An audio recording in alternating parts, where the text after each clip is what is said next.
Good morning, नमस्ते अनि सलाम छ माइला दाइको सम्पूर्ण मेरा साथीहरूलाई।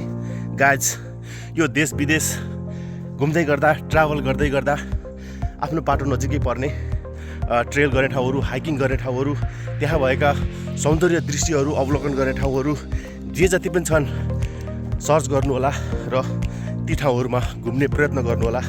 मजा आउनेछ गाइज, किनकि यही ठाउँमा भनेर घुम्नको लागि फेरि आफ्नो पर्सनल समय निकालेर हामी फेरि आउन सकिँदैन।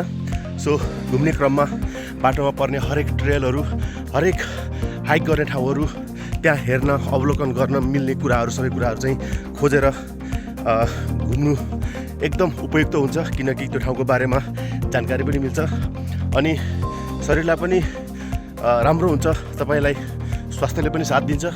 त्यसो गर्दा मन पनि फुरुङ्ग हुन्छ, रमाइलो हुन्छ र त्यो ठाउँको याद यो दिमागमा सदाभरिको लागि रहिरहन्छ। गाइज, जहाँ हुनुहुन्छ स्वस्थसँग बस्नुहोस्, राम्रोसँग बस्नुहोस्। सबैको दिन शुभ रहोस्।